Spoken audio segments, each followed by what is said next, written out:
Portland Trailblazers have won 10 straight games, I know. Up to third in the West, our own Chris Haynes caught up with two of the Blazers' biggest stars, Lillard and CJ McCollum, over an expensed dinner to find out the secret to their most recent success.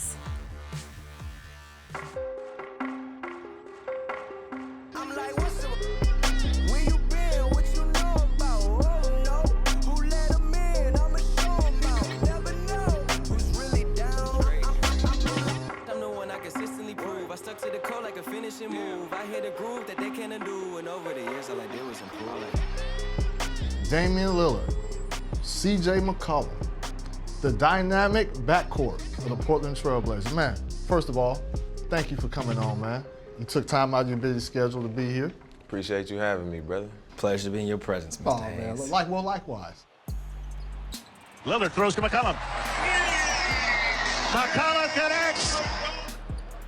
We obviously are not talking about the Portland Trailblazers without the contributions of you guys, but what started the process of you guys meshing? I think the best part about it is it was organic. We didn't seek each other out once he got drafted and tried to go from there. I think we come from similar situations as far as going to a small school, having to carry a load for our college teams.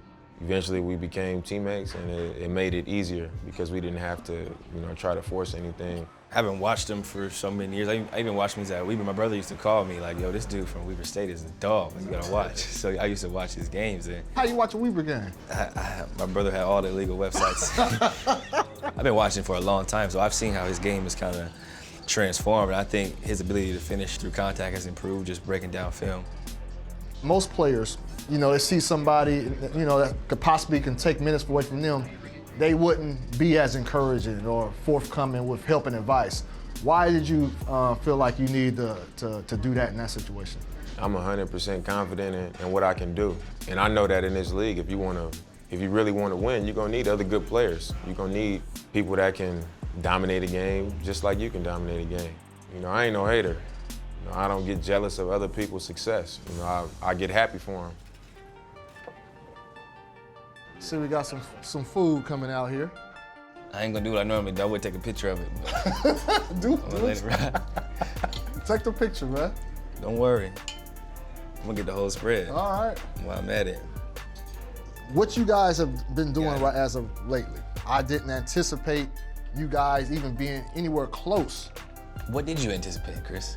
While we're at it. That's a great question. The way you said that, just kind of felt. I felt like I what else would we be keeping? Oh, okay, that's all. All right, I was making sure. Not the third place. What did you anticipate, Chris? I anticipated 7th, 8th seed. No way did I ever expect you guys to be at this point right now. When you hear other people doubt you, does that do something to you guys? Does that motivate, frustrate?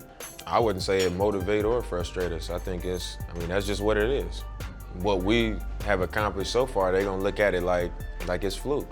It seems like they would rather address it later, like, all right, we'll see about it. But those other teams were expected to be where they are, so they don't have to mention us. I think the proof is in the pudding. This is my 5th year in the league, and this is gonna be our 5th year making the playoffs.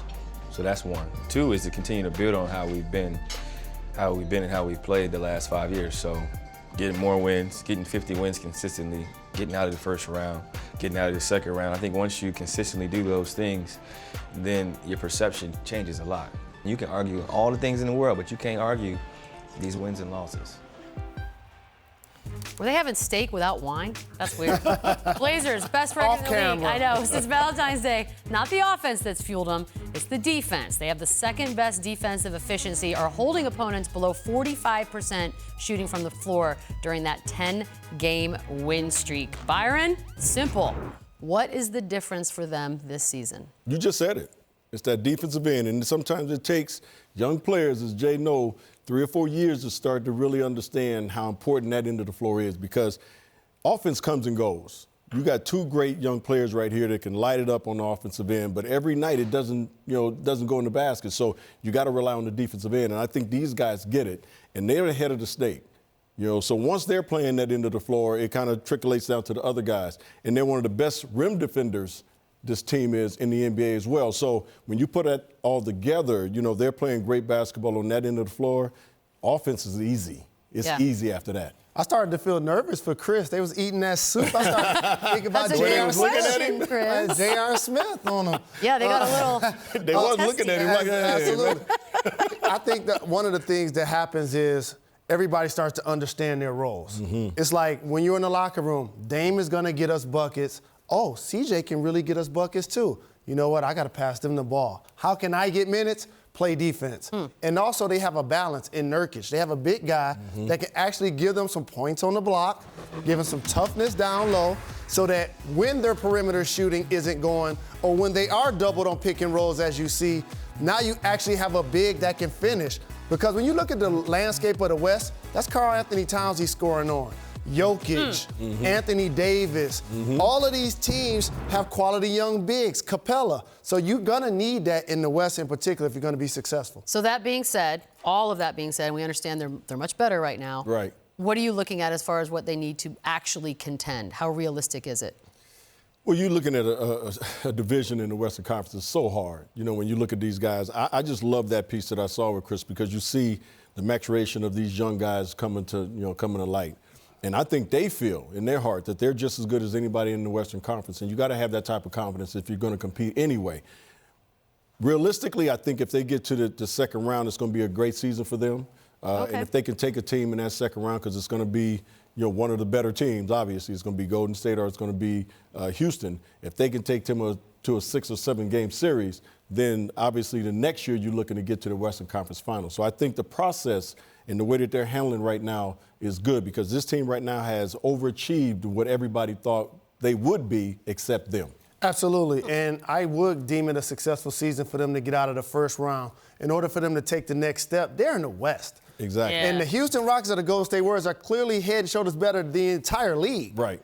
And so they're going to need a game-changing, all-star caliber player, one of those kind of guys that we talking about may join another team this offseason that made this year's all-star game to join this squad. Are you thinking about someone specific? I'm just saying. Okay, I think I know who we're thinking about. Right. I'm just saying, like one of those kind of players. Gotcha. Like a LeBron, like a Paul George. Not saying it's going to happen. The usual suspects. You add those guys, then it's a game-changing situation.